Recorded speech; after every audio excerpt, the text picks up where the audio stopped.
My name is Adam Loy and I'm the livestock agent for Randolph County. This is a re-recorded presentation for the Randolph County Livestock Improvement Association's April educational meeting. On this presentation, we'll be discussing some pasture management tips in the springtime, as well as Blake Szilvay will be discussing some weed ID topics on the presentation on the second half of this portion. So as you can tell, it's mid-spring right now. Grass is growing, it's green, and it's actively growing and getting taller. I'm sure everybody's been out doing some pasture walks, whether it's rotating animals on different pastures or just kind of seeing how good your grass is performing at this time of year. And so I'm sure, everybody's seen some areas that we have some heavier weed suppression, some bare spots, and also probably some poor areas where the forage is not growing like it should be. We'll discuss some topics on some nutrient and fertilizer applications, as well as go into some pasture renovation and restoration topics, and finish up with some weed management, just kind of generalized pasture management tips in the springtime. One thing we can do as we're going out walking in our pastures is we can do this point step worksheet. You can fill this worksheet out on any notebook paper, white paper, any kind of notepad you got. Just pretty much make some different rows of your different pastures that you'll be walking in and fill the columns out with some different desirable and undesirable forage and weed species. You'll want to walk around just taking random samples throughout your pasture. You'll set, whatever steps you want to take, 20, 30 steps, for example. Take those steps, look down at the point of your boot, and just note down what you see. Whether that'll be tall fescue, white clover, some buttercup, other desirable or undesirable species, and you can change these columns up to whatever forage grass species you want. For easy math, you want to take about 100 to 200 points, and the key, what we're trying to get at here is figure out how many desirable species versus undesirable species you have in your pasture.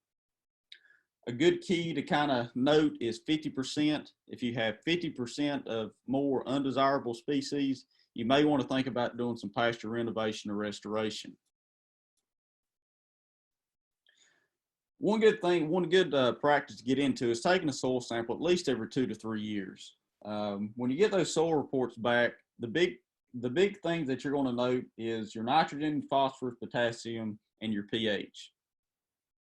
Nitrogen is responsible for green leafy growth on pasture grass. Phosphorus is responsible for root growth and blooming and some seeding development. Potassium is going to give some root growth as well as overall growth of the plant. The lime recommendation is going to be based on your soil pH. You're going to try to get that pH to a pH of 6. That's kind of the best situation for pH that grass will grow in, and lime is going to be your most common thing that you can do to neutralize that soil pH to get it to that kind of perfect growing condition.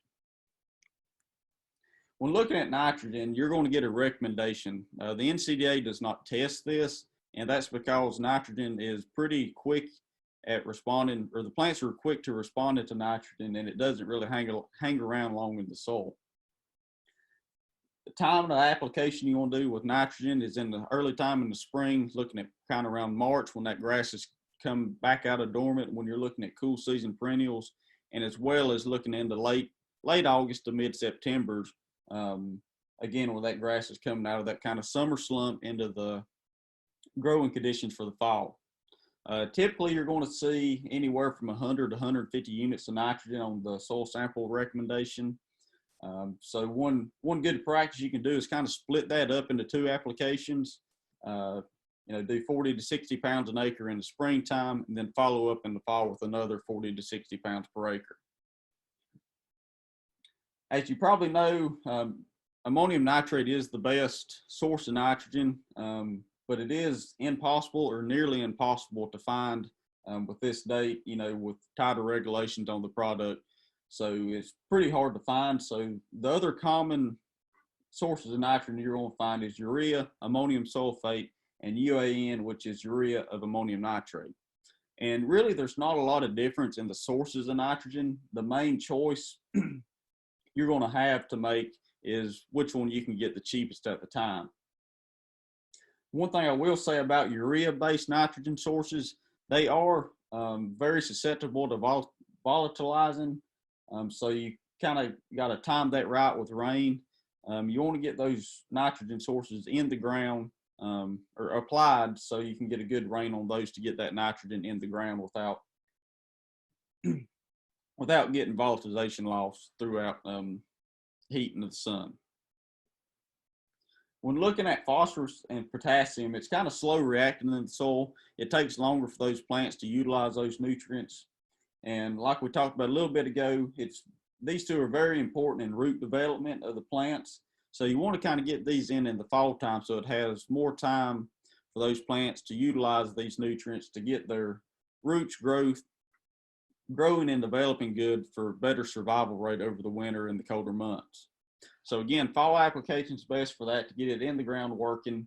And if you get a soil report back and it kind of calls for quite a bit phosphorus and potassium, you can split those applications up and add them to your spring and fall nitrogen applications. When looking at lime, it is a slower reactive nutrient that takes a lot longer for it to react to the ground to get that soil pH neutralized. And that's really why, you know, the recommendation on soil testing is 2 to 3 years, because it really takes about 18 months before that pH starts changing due to the lime applications. And one thing to start thinking about, you know, as you put out more nitrogen in the spring and fall, that nitrogen is going to increase the acidity of the soil. So the more nitrogen you put out, the more lime you'll have to put out to get that soil back to the pH. And we're looking at pasture restoration or renovation.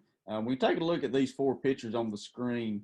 When looking at the top left, you kind of notice there's a lot of pretty tall mature weeds, a lot of seed heads, a lot of flowering developing stages. If you got a situation like that, it's a little bit too late for some herbicide use. The plants aren't going to respond to it as well. And if they do, some of the ones that's more mature and already in the seed head phase, it's already produced those seeds, so the herbicide's not really going to do a whole lot to help you out in the future with that. We're looking at the top right picture. There is a lot of plant or forage species out there you can see, even though it's not real high. It's pretty short, low to the ground. There is some weed suppression in that area. We're looking at mainly these two. I kind of see a lot of previously overgrazed conditions. The one on the right, you know, probably, if I had to guess, it's kind of in the earlier stages of overgrazing. When you get this situation like this, when you overgraze for continuous grazing throughout the year, the grass, it just can't compete with other undesirable weed species that's going to start popping up. And then over time, you're going to get a situation like the top left where you really don't see a lot of grass. You can get a lot of weed suppression. So in these 2 cases, you're probably going to want to think at least some pasture restoration and probably, you know, may have to go back and do some renovation as well. We're looking at the bottom 2. These are, you know, pretty good pastures to me. The one on the bottom left, you see a couple weeds popping up here on the side of the hill, but still there's a lot of grass, and it, you know, it's pretty high up. It's, you know, a lot of grazing height on that. Herbicide application on that, you know, keeping up with your nutrient management, putting out fertilizer, you'll probably be pretty well with that situation there. And when looking at the bottom right, you know, that's kind of what we want to get towards. That, you know, should be your goal when looking at your pastures. You really can't see any weeds. There's a lot of thick stand of desirable forages out there. So there's a lot of grass to utilize in your grazing programs. And we're looking at restoration. The 2 main things that you're probably going to just have to do is some overseeding and some light spots, as well as some, you know, herbicide applications to get rid of what weeds you may have coming up. When looking at overseeding, fall is the best time to plant cool season perennial grasses. There is some success in the springtime, but you don't have the overall success as you would in the fall. So when you plant in the fall, it has time for those for that grass you plant to kind of get established, to get that root development under the ground over the winter months and cooler parts of the fall and on into the spring. When you look at overseeding in the spring, the biggest impact that's going to happen is when that grass starts growing. It don't have the stored sources of nutrients in the roots for it as well. And a lot of times, after springtime, summertime hits, and that's a really good chance that you're going to see some summer droughts, and that's really going to put a stress on the forages that you plant in the springtime. So it's really good time. The best time is to overseed and reseed in the fall. There is some other options that you can do with looking at annuals. If you get, in the springtime noticing you don't have the forages out there that you need to get you through the summer, you can always look at planting some summer annuals such as crabgrass or some sorghum Sudan or pearl millet species. Those forage species do really good in the hot, drier times. They can handle that drought during the summer. And so that, may be something to think about to get you through that summer slump that we see with the growing conditions of fescue. Again, keeping a good watch on your weeds, spray them early. If you got more patches of aggressive weeds, spot spray them. But the main thing, especially when you're doing pasture restoration, is you got to watch your grazing height.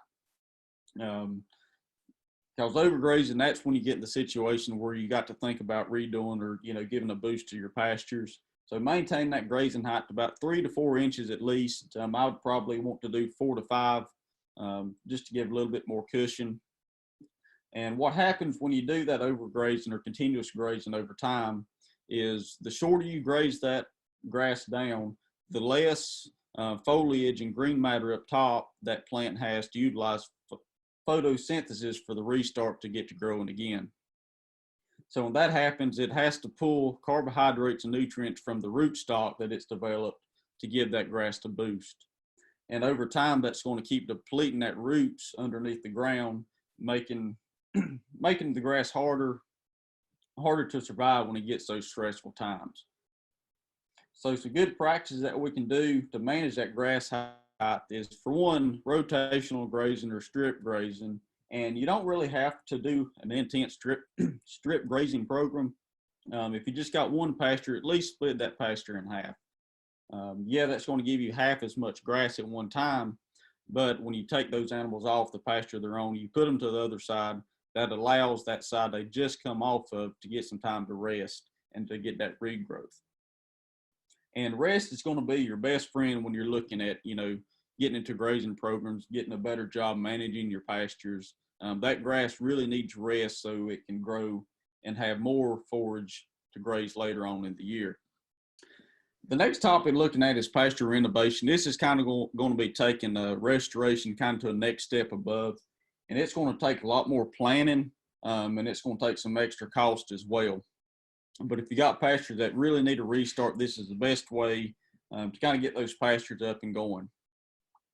With pasture renovation, it's going to take a lot more planning. Like I said, you're going to need to, get your soil samples earlier on in the spring or midsummer, so you've got time to get those back. Because you really need to get those nutrients right, get that soil pH right, because you want that grass that you're planting to have the best chance of success to grow. The two methods that we can do is no-till and tillage. If you're going to go with the no-till option with the drill, you're going to want to clip or graze that grass down to the shortest height that you can, because if you kind of think about competition, when you're planting those seeds, it's in competition with whatever grass is already previously out there. And if you got a real thick, tall stand in areas and you go in and reseed, that grass is not going to get the sunlight that it's going to need once it emerges, and it's not going to get the nutrients that it should get, compared to if you clip it down and graze it short. The other method, talking about tillage, you're going to want to burn it down after you clip and graze it. Go in with some glyphosate to burn whatever green matter you got on top. And then after that, you go in, disc it up, plow it up. And the advantage that you're going to get there when you go in with your fertilizer and lime is not only will it mix those nutrients up in the soil, it's going to allow those nutrients to get deeper into the soil profile. And that's going to give, really good chance for that grass, as it starts to germinate and those roots develop, there'll be nutrients deeper in the soil profile for the grass to utilize. The biggest thing when renovating and as well as restoration your pastures is that establishing grass needs to grow. So you don't want to plant it, wait for it to come up, and turn your livestock back into your pastures. They're going to pick out the grass that's coming up, and that grass is not going to have the established and developing root mass under the ground that's going to need to be hardened and come back and grow. So you can at least wait till it gets tall enough, get a cut and hay off of it. Get 1 to 2 cuttings before you put your livestock back on there. And another thing that you can do is, with that grass, when it starts coming up and growing, hit it with a shot of nitrogen. That nitrogen is going to give it a boost and help it grow and kind of outperform and outcompete the other species of plants that may be, competing with it. So if you're going to spend the time and money going through and starting over renovating your pastures, you may want to think about looking into some novel endophyte fescue varieties. If you're not sure what novel endophyte fescue is, Kentucky 31 tall fescue is what we have growing around here for the most part. Now, we are in the fescue belt. That's what's hardy. It grows here, and it performs really well as a growth standpoint. But the downside of that is it is toxic to livestock. And the endophyte in it is a fungus that occurs naturally in the plant, and that's what makes the tall fescue toxic. So with the novel endophytes, they take the endophyte out and then take the toxic part of it out and put it back into the plant. Kind of in a nutshell, that's what they do to get these varieties. But the issues that we see with the toxic fescue is the main thing is it constricts blood vessels in the livestock. And on extreme case, that can lead to fescue foot. Since it does constrict those blood vessels, it's pretty much cutting off the circulation to those outer extremities in the ears and the tails. Some other more common things that either you might see or if you're not taking really good records and utilizing those records is lower conception rates. Winter hair coats don't shed as well, so they'll retain that kind of rough hair coat when you get into the spring and summer months. And it does increase the animal's body temperature. So that's kind of the bad side of the toxic fescue, and that's why we've got these novel endophyte varieties out here. And some of the main brands that you're going to see is Fescue, Martin II, and Bar Optima varieties. And like I said, those are non-toxic to the livestock. They do cost more when you buy the seed, but you will definitely see an increased gain when you're looking at weights and also just better overall health of your livestock. The one thing when looking at the tall fescue, the endophyte does make it hardy, and that's why it grows so well here and so many producers have it naturally. It's because of its hardiness. It can withstand drought and pest and diseases, but it does have that endophyte downside. Now, the novel endophyte varieties, they still are hardy, but they're not as hardy as the regular Kentucky 31 varieties. So if you go in and redo your pastures in these novel endophytes, you really want to practice some better pasture management and grazing skills, so you can ensure that you keep the time and the money you spend getting these pastures renovated into novel endophyte fescue. The best way to do this is a technique called spray smother spray, because you want to get all the toxic fescue, the Kentucky 31, out of your pastures. So when you go through, you're going to go in the spring, burn it down with glyphosate, kill all the toxic fescue out. Come back in with a summer annual to smother it out. A lot of people utilize sorghum Sudan or pearl millet varieties of forages in the summertime, and you can graze those as well, but that's going to help smother what toxic Kentucky 31 fescue may be coming up. Then after that plays out in the fall, you can go back and burn it down again to get rid of any desirable or any undesirable species of weeds or the Kentucky 31 before you plant. And since this takes, kind of a lot of extra time and resources and money, you don't want to do all this at one time. Figure out which areas you want to do it and do about 10 to 20% a year at most. Because it does take, a lot of money and a lot of time, and you are, taking grazing days out of some pastures. So plan this out and don't do it all at one time. But it is a good thing to do, especially for the health of your livestock.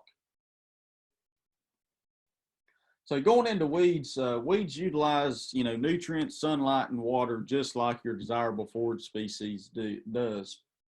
So competition is one thing you got to think about when trying to control these weeds. And the latest, most up-to-date best way to control these weeds are with herbicide applications. But you want to apply these herbicides at the right time. You want to get them when the weeds are actively growing. And with all weed species, the earlier you spray and the smaller they are, the better success you're going to have with these herbicide applications.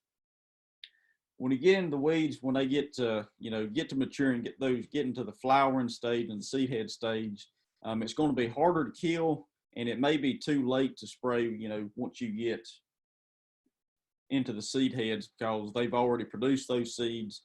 And you're really not going to do any good by spraying them because the seeds are already produced and spreading out throughout the pastures.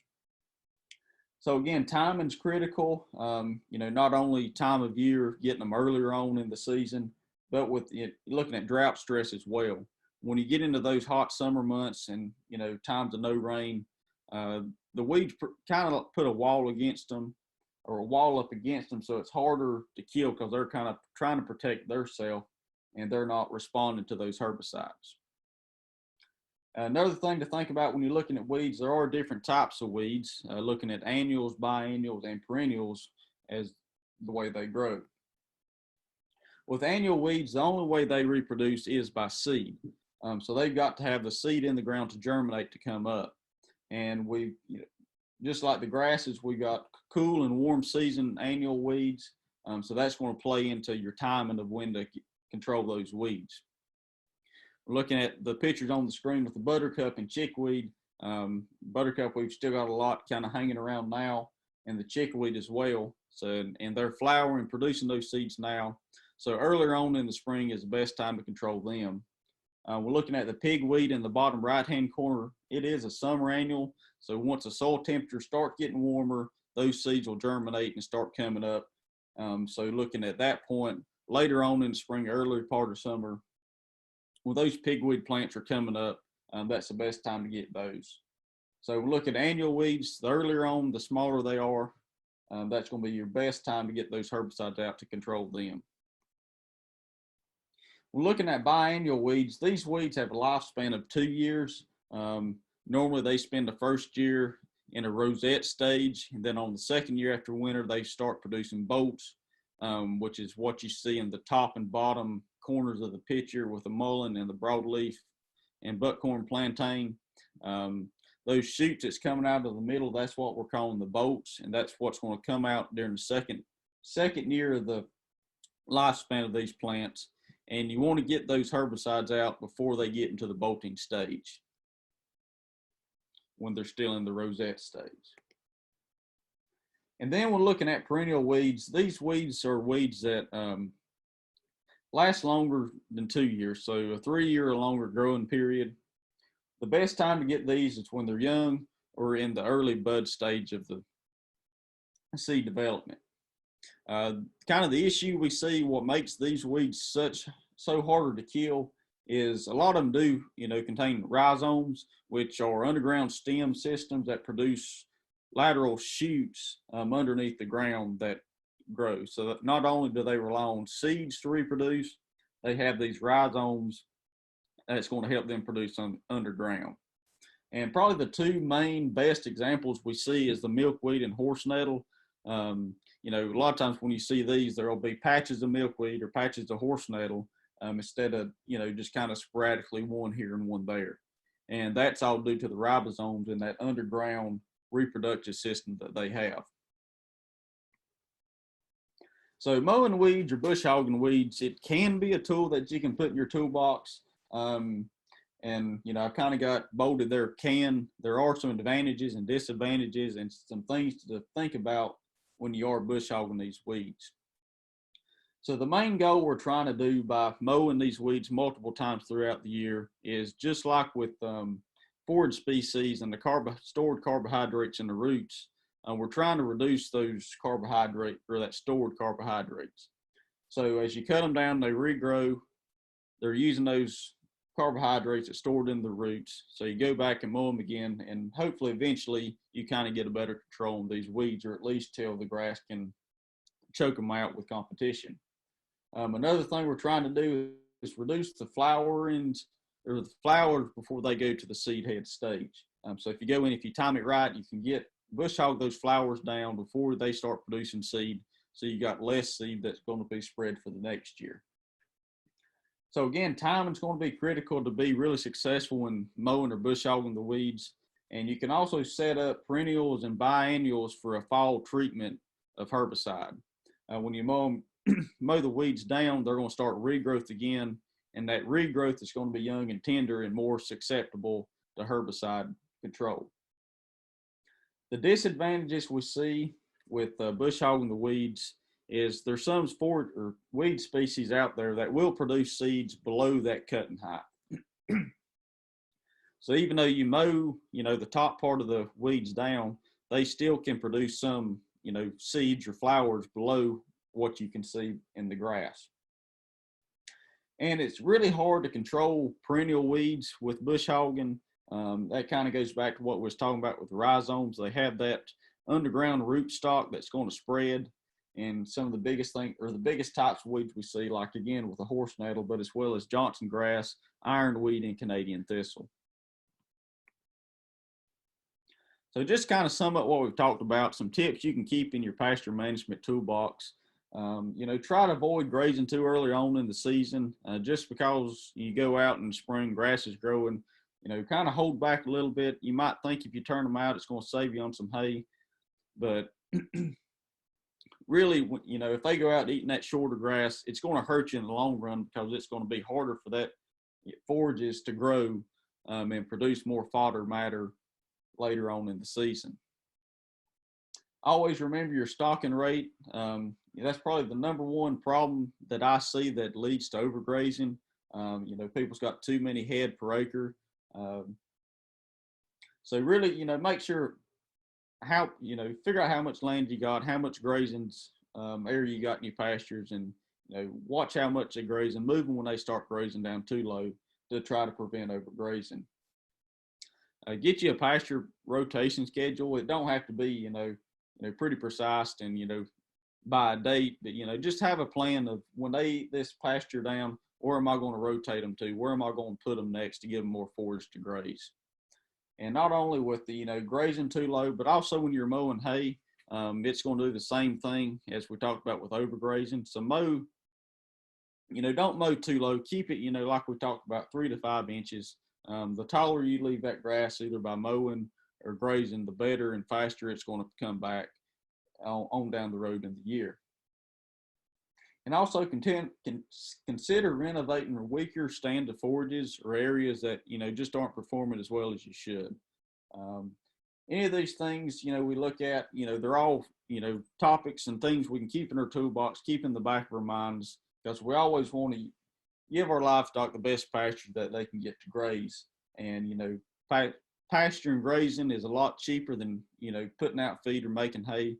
So the longer days we can get throughout the year by grazing, the better off, not only our animals are going to be, but our pocketbooks as well. So with that, again, I'm Adam Long. I'm the livestock agent for Randolph County. Here's my office number. Feel free to call me anytime with any questions or anything. You can also email me. That's my email, aclawing@ncsu.edu. And the bottom link at the bottom is a link to our website where we try to, keep articles and up-to-date topics on there. And with that, I'm going to turn it over to Blake Szilvay. He's going to go into our weed ID portion. All right. Let me see if I can share my screen.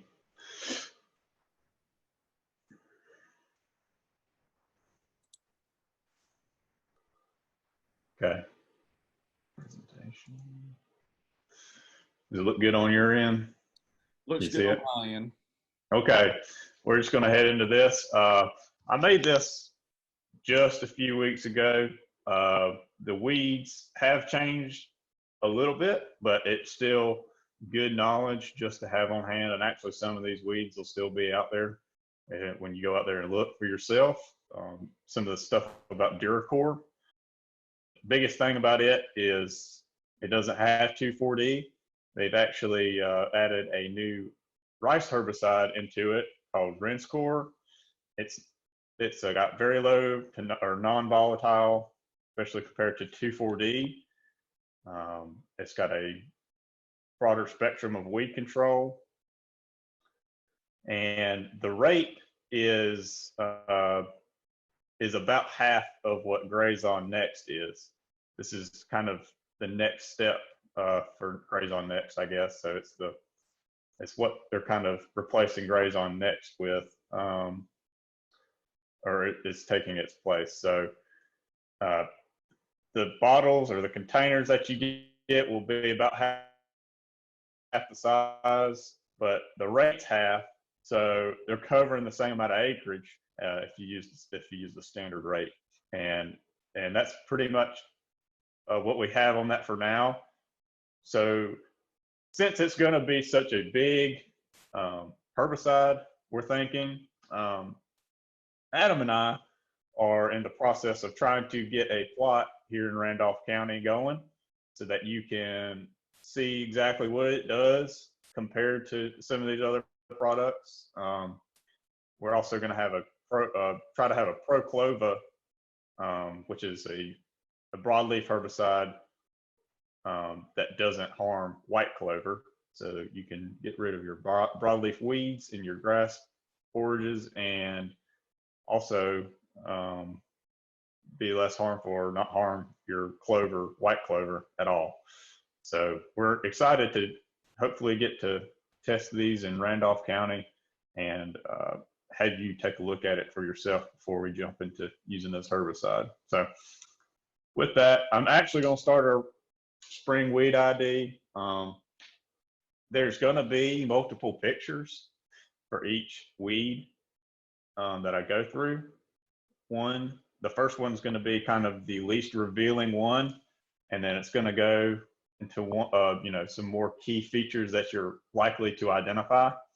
So the very last picture will be very obvious if you do know it, what it is. So let's get started. So let's see. This was probably what it looked like. This weed in particular looked like a few weeks ago. You can still find some in this stage. But for the most part, this is when we want to control this weed. And typically it's hard to spot at this stage, but it is the time to control it. Here's another picture. Probably a lot of you guessing it if you're watching and following along. And this is what we're at right now. So obviously it is a buttercup. There's a couple of different types of buttercup. This one in the picture being a bulbous buttercup. And the main way we want to control this is either using a herbicide, broadleaf herbicide that we're very used to, using one of those broadleaf herbicides to control this early on before it starts flowering. Once it starts flowering, for one, it's very hard to control. For two, all those flowers are gone to seed already. So they're going to have another population. Basically, you're just, out there and maybe get a week more or quicker of control, maybe. It's really just not good. And we don't recommend spraying these buttercups after they bloom. That they've been there the whole time, you just haven't seen them bloom. So that's really, they really shine when they're at this point. But avoid spraying them is our recommendation after they bloom. A dent stand is the number one cultural control that we see. Making sure that our grass and forages have a lot of competition with the buttercups is the best way. And they are toxic to cattle at a certain level. They'll avoid eating it, which is why in a freshly grazed pasture that's been overgrazed, and these buttercups don't have any competition. You know, the cattle took out all the competition for them, and then that's when they get to this point that we're seeing in this picture. But anyways, let's move on to the next weed that we have. I've only got a couple of pictures of this one. This is kind of what they look like from what I've seen. Right now, it's actually field mustard, but right now, these have already done flowered and gone. They're dried up and they've gone to seed for this year. I was seeing them a lot this year. Actually, Adam and I were. But they're also called wild turnip, bird's rape mustard. So it's a biennial weed. So what that means, as we said, one year it's in a rosette, and then the next year it bolts, and we see all this, all these large stems, and usually they have, you know, a year to get their root system going, store up a bunch of nutrients, so that when it turns to the right temperature, usually very early in the spring, they shoot out of the ground, and they're up before anything. So that's why they're kind of a pain and a pest. But like I said, this year they've already gone to seed. A fall or very early spring broadleaf herbicide application is the best way to control these if you have a problem with them. Let's see this. Okay, so this weed, this is actually a picture I took a few weeks ago. I went out, did a walk, and looked for some of these weeds. Also a biennial weed. This is probably what you see most of the time. Obviously, it's wild carrot. Most of us know this. So it is mostly a problem in hay fields because livestock will graze it and control it in pasture. It reproduces with seed. The big thing is it's not toxic, but it will make the milk flavor undesirable. So, or when it's eaten, when it has a good amount of it being digested by cattle. So it really does become hard to control, but a broadleaf herbicide, all broadleaf herbicide application is most effective, as long as you don't have a very strong establishment of this stuff. So that's wild carrot, and it stands out. You know it once you see it flowering. You can see it from a mile away. So you know if you got it pretty much at this point. All right, I got a couple here that get confused.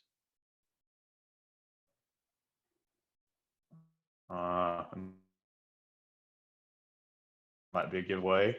It's milkweed. So this is a perennial, and it reproduces with seeds and creeping roots. Makes it very tough to control. You'll see them pop up in patches, big, sometimes very dense patches. They are toxic to livestock. And if you see this, don't think you're going to go cultivate it, because with those underground creeping roots, you'll just spread it. That stuff will be on fire, man. It'll spread everywhere. So it may take multiple herbicide applications to deplete the carbohydrates, you know, and the energy reserves in its roots. So if you catch it early, it can be spot sprayed if it's not that widespread, because it does come up in patches. A very similar weed to that. Hemp dogbane. So very similar to milkweed. It's actually a related plant. Very similar growth pattern. Leaves are pretty similar. They spread by seed and creeping roots as well. They also have that milky white sap that we've seen. And I normally see this appear and take over right after it's either an area has been grazed or it's been mowed for hay. So it's there right now, just kind of sitting there waiting. But as soon as you mow that hay field, I'll see this stuff shoot up after that first cutting. So that's when I would really, watch out for this. Milkweed I'm seeing out there already above the stuff. Not so much hemp dogbane. Controlled, very similar. So just look out for that. Toxic as well at a certain level to cows. So if you got a huge patch of this, avoid, baling it up or control it before that, so that we don't have the problem. How do you identify it from milkweed? Well, milkweed has a hairy top part of the plant, where the new shoots are. Milkweed will be hairy, but hemp dogbane will be smooth. So look at the new growth. If it's smooth, it's hemp dogbane. If it's hairy, it's milkweed. Whew, I see a lot of this stuff. It's little barley. Big thing with this is once it doesn't grow very tall for one. So it's not a very good forage. And once it gets that seed head, those awns are very, very rough, and it is just not very palatable livestock. So we want to avoid this. If you're wondering if you have it, go look in your pasture after it's been grazed, and they won't touch it. You'll see patches of it because they don't eat it. So that's a telltale sign that you go out there and then you can pretty well spot it out. Those seed heads stand out pretty well. So best way to control this, since it is a grass, and in our fescue we don't have a lot of very selective herbicides like that for grasses. Best way to control it is a good dense stand. And you'll hear me say that a couple of times throughout this. If you have Bermuda grass, which I don't know how many folks do, but if you do, there are a few herbicide options for you with little barley. Fescue, again, there's nothing selective for that. Okay. Adam showed this one earlier. That seed head, that'll give it away. Buckhorn plantain. All right, it's a perennial weed. And it isn't toxic, and livestock will eat it, but it is so low growing and doesn't have much biomass at all. It's basically worthless. We don't want this stuff. And it'll spread and take over, and it competes with our more desirable forages that can create more biomass. So really just takes up space. Best herbicide application time is in the fall with our broadleaf herbicides. And so in a heavily infested field, a spring and fall application may be best. Stuff can be difficult to control.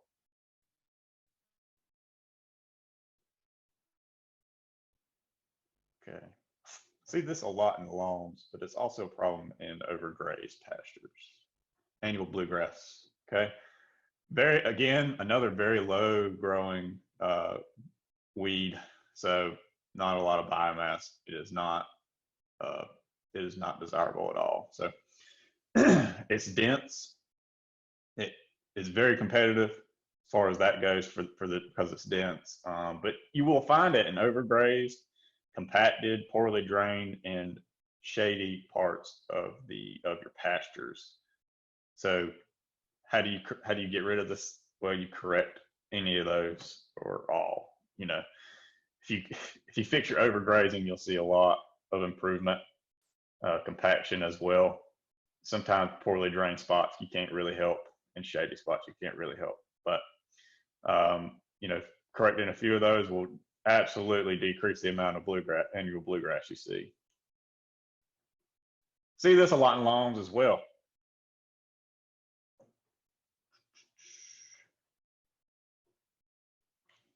That's Carolina geranium. It's a winter annual. Has a small taproot and it spreads by seeds. I've seen a lot of this already go to seed. And it can be difficult if you don't have a dense stand of forage to compete with it, but particularly they are a problem in turf and not pasture. So they are there. not in, I've rarely, I don't even think I've ever seen them in an alarming amount. But they can come up if you don't have a good dense stand of forage. This one's common. Let's see. Wow. Yeah, there's another picture after it's flowered. Okay, chickweed. It's a winter annual, very shallow root system. Makes these mats of this stuff, and it's prevalent throughout areas with a lot of moisture and a lot of shade. So this stuff is easily controlled with a broadleaf herbicide. Typically, and this is with any kind of plant that we're dealing with or weed, you want to get it before it flowers. So this stuff could be flowering at any time. It probably started, I think I've actually seen it out there flowering right now. If not, then it's beginning. So catch it early spring and you'll be okay, or you know, in the fall sometime. But all these weeds, you know, you want to find it before you spray it. You don't want to, you got to know it's there if you're going to control it. Don't just guess that it's there. You need to do a little scouting, which is the main reason that we're going through these, so that you can go out, identify what you got, make sure your herbicides or whatever you're using to control it is going to work, because it needs to be there. Okay. This one's kind of come and gone already. That little purple flower ought to give it away, but it's Henbit.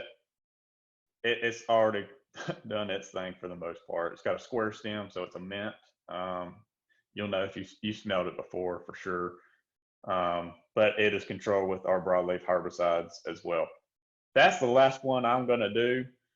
But if you have any questions, you can always contact myself or Adam. I didn't put our numbers in here, but if you go to our website, which Adam shared earlier, all of our contact information's in there. And so that's about all I got, Adam. All right, we just want to thank everybody who got on here and watched the presentation today. And, you know, again, like Blake said, any questions you got, just let us know. We'll do the best we can to help you. And we hope to be doing some more topics like this in the future. Hopefully we can get back to doing some in-person workshops and presentations. So just keep up with us, watch your calendars, and if you've got any questions, just give us a call.